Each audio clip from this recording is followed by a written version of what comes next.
नमस्कार दोस्तों, मेरा नाम है अम्बेडकर और आपका स्वागत है हमारे प्यारे चैनल दोस्तों अम्बेडकर सिंघानिया। दोस्तों, लखनऊ में मोदी ने महाराष्ट्र प्रेरणा स्थल का इनॉग्रेशन किया। बोले, पहले एक परिवार की मूर्तियां लगती थी, है आज हर मूर्तियां का सम्मान मिल रहा है। दोस्तों, पीएम मोदी गुरुवार को लखनऊ पहुंचे। यहां उन्होंने राष्ट्रीय प्रेरणा स्थल का उद्घाटन किया। पीएम नरेंद्र मोदी ने गुरुवार को लखनऊ में राष्ट्रीय प्रेरणा स्थल का उद्घाटन किया। वहां उन्होंने जनसंघर्ष के संस्थापक डॉक्टर श्यामा प्रसाद मुखर्जी, पंडित दीनदयाल उपाध्याय और अटल बिहारी वाजपेयी जी की मूर्तियां का अनावरण करके पुष्पांजलि अर्पित की। दोस्तों, पीएम मोदी ने कहा कि पहले एक परिवार की मूर्तियां लगती थी, आज हर जगह विभूति के समान मिल रहा है। पहले एक ही परिवार का गौरव गान होता था। भाजपा ने हर किसी के योगदान को सम्मान दिया है। मोदी ने यह भी कहा है कि आज नेताजी सुभाष चंद्र बोस की प्रतिमा दिल्ली के कर्तव्य पथ पर है। अंडमान में नेताजी ने जहां पर तिरंगा फहराया, वहां उनकी प्रतिमा है। कोई नहीं भूल सकता है कि डॉक्टर अंबेडकर की विरासत को मिटाने का प्रयास किया गया है। दिल्ली के शाही परिवार ने इसे मिटाने का प्रयास किया। यहाँ सपा ने भी ऐसा किया, लेकिन भाजपा ने इसे मिटाने नहीं दिया। दोस्तों, प्रेरणा स्थल पर 65 फीट ऊंची दीनदयाल उपाध्याय, श्याम प्रसाद मुखर्जी और अटल बिहारी वाजपेयी जी की मूर्तियां लगाई गई है। जैसा कि आप तस्वीर में देख सकते हैं, हर एक प्रतिमा 42 टन वजनी। प्रेरणा स्थल 65 एकड़ क्षेत्र में 230 करोड़ रुपए की लागत से बना है। साल 2022 इसका निर्माण शुरू हुआ था और फाइनली दिसंबर 2025 में जाकर समाप्त हुआ और इसका उद्घाटन भी हो चुका है लखनऊ शहर में। दोस्तों, भारत के प्रधानमंत्री पीएम मोदी ने उद्घाटन के दौरान 3 प्रमुख बातें कही, जैसा कि यहाँ पे दोस्तों आप लोगों को पढ़ के बता दें। दिल्ली के एक शाही परिवार में बाबा साहेब अम्बेडकर का जिक्र इसलिए नहीं किया गया क्योंकि उनके महत्व में कमी न आ जाए। मध्य प्रदेश में यह काम सपा ने किया। दोस्तों, कांग्रेस ने बीजेपी का अछूत बनाए रखा, लेकिन बीजेपी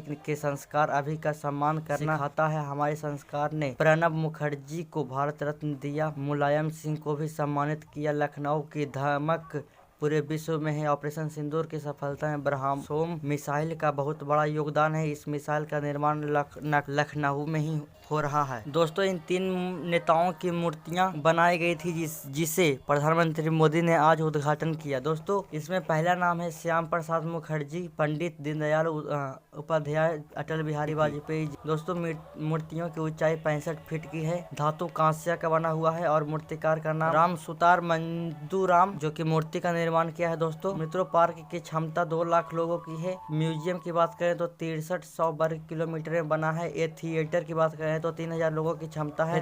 पैड योग केंद्र कैफेटेरिया भी है। दोस्तों, भारत माता की प्रतिमा भी लगाई गई है। गैलरी और ओपन कोर्ट यार्ड भी है दोस्तों इस पार्क में। दोस्तों, जैसा कि तस्वीरों में देख सकते हैं, कमल जैसी आकृति का बना है राष्ट्रीय प्रेरणा स्थल। कुल क्षेत्रफल की बात करें तो 65 एकड़ का कुल जमीन है। लागत की बात करें तो लगभग 250 करोड़ रुपए का लागत से बना है। निर्माण अवधि की बात करें तो 2022 से स्टार्ट हुआ था और जाके 2025 में संपन्न हुआ है। दोस्तों, पीएम मोदी बोले, कांग्रेस और उसके सहयोगियों ने भाजपा को अछूत बना रखा है। पीएम मोदी ने कहा कि कांग्रेस और उसके सहयोगियों ने राजनीतिक रूप से भाजपा को अछूत बनाए रखा है। भाजपा का संस्कार हमें भी सम्मान कराना सिखाता है। नरसिम्हा राम व पन्ना बाबू को भारत रत्न दिया है। ये हमारी संस्कार है। जिसने मुलायम सिंह व तरुण गोगोई को राष्ट्रीय पुरस्कार से सम्मानित किया गया है। कांग्रेस से या सपा से कोई भी ऐसा उम्मीद नहीं कर सकता। इन लोगों ने राजा में तो भाजपा के नेताओं को सिर्फ अपमान ही मिलता था। भाजपा के डबल इंजन सरकार को बहुत फायदा यूपी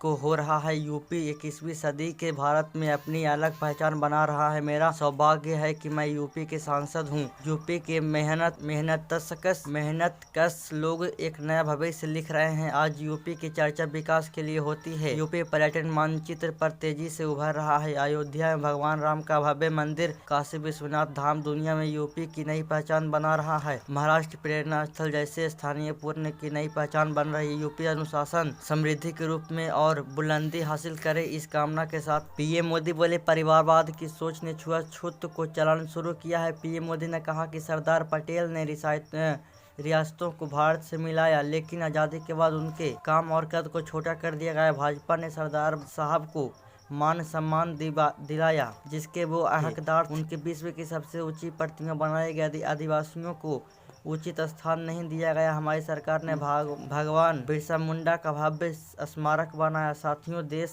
भर में ऐसे अनेक उदाहरण हैं। महाराज जी सुहेलदेव का स्मारक भाजपा सरकार में बना। निषाद राज्य व प्रभु राम की मिलन स्थली को भी सम्मान मिला। साथियों, परिवारवाद की राजनीति की एक विशिष्ट पहचान होती है, सुरक्षा से घिरे होती है। इस कारण परिवारवाद दूसरे की लकीर को छोटा करने की प्रवृत्ति होती है। इस सोच से भारत में राजनीतिक छुआछूत का पहचान चलन शुरू किया। देश में कई पीएम हुए, लेकिन दिल्ली में म्यूजियम में कई पीएम के योगदान को नज़रअंदाज किया गया। आज दिल्ली जाएं तो भव्य पीएम संग्रहालय आपका स्वागत करता है। हर पीएम को उचित सम्मान व साथ दिया गया है। दोस्तों, पीएम मोदी ने कहा कि सपा ने अम्बेडकर की विरासत मिटाने का प्रयास किया। पीएम मोदी ने कहा कि तीनों महापुरुषों की प्रेरणा और विजयनरी कार्य विरासत के आधार है। प्रतिमाएं हमें नई ऊर्जा से भर रही है। हमें यह नहीं भूलना है कि भारत में हर कार्य को एक ही परिवार से जोड़ने की प्रवृत्ति पनपती है। पहले एक ही परिवार का गौरव गान होता था, उनकी ही मूर्तियां, यही सब चला। भाजपा ने एक परिवार की बंधन बनी इस प्रवृत्ति से देश को बाहर निकाला। भाजपा ने हर किसी के योगदान को सम्मान दिया। आज नेताजी सुभाष चंद्र बोस की प्रतिमा दिल्ली के कर्तव्य पथ पर है। अंडमान में नेताजी ने जहां पर तिरंगा फहराया वहां उनकी प्रतिमा है। कोई नहीं भूल सकता है कि अम्बेडकर की विरासत को मिटाने का प्रयास किया गया। दिल्ली के शाही परिवार ने इसे मिटाने का प्रयास किया। यहाँ सपा ने भी ऐसा किया, लेकिन भाजपा ने इसे मिटाने नहीं दिया। दोस्तों, जैसा कि आप तस्वीरों में देख सकते हैं, पीएम मोदी ने राष्ट्रीय प्रेरणा स्थल का लोकार्पण किया, म्यूजियम का भी उद्घाटन किया। इसके बाद डॉक्टर श्याम प्रसाद मुखर्जी के जीवन पर डॉक्यूमेंट्री दिखाई गई। राजनाथ सिंह बोले, अब भारत की आवाज पूरी दुनिया सुनती है। राजनाथ सिंह कहा कि आज महंगाई दर 1% से नीचे है। भारत की विकास दर 8% से आगे है। पूरी दुनिया कान खोलकर सुनती है कि भारत क्या बोल रहा है। आज ये हैसियत भारत की दुनिया में बनी है। हमारे पीएम ने एक बहुत बड़ा काम गांव के लिए किया है, गरीबों व किसानों के लिए किया है। मनरेगा में धांधली थी। विकसित भारत जी राम जी नाम से नया विधेयक संसद में पारित किया गया। अब 100 की बजाय 125 दिन का काम मिलेगा। स्थायी काम गांवों में होगा। योगी बोले, अटल जी ने भारत को विजन दिया। सीएम योगी ने कहा, श्याम प्रसाद के सपने साकार हो रहे हैं। 11 वर्षों में 25 करोड़ लोग गरीब रेखा से ऊपर उठ गए हैं। पीएम मोदी की प्रेरणा से आज आत्मनिर्भर भारत का सपना देख रहे हैं। तीनों नेताओं का मार्गदर्शन हमें नई प्रेरणा देती है। अटल जी कहते थे, अंधेरा छूटेगा, सूर्य निकलेगा और कमल खिलेगा। भारत के उज्जवल विकास के लिए वह दृढ़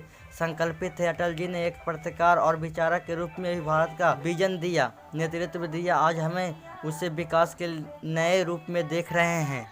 पीएम मोदी मंच पर पहुंचे गए। उन्होंने हाथ हिलाकर कार्यकर्ताओं को अभिवादन किया। मंच पर रक्षा मंत्री राजनाथ सिंह, सीएम योगी भी मौजूद थे। दोस्तों, पीएम मोदी ने भारत माता की मूर्ति का उद्घाटन किया, पुष्प अर्पित किए और हाथ जोड़कर प्रणाम भी किया। थोड़ी देर बाद में जनसभा को संबोधित भी करेंगे। तो दोस्तों, आज के लिए बस इतना ही। धन्यवाद।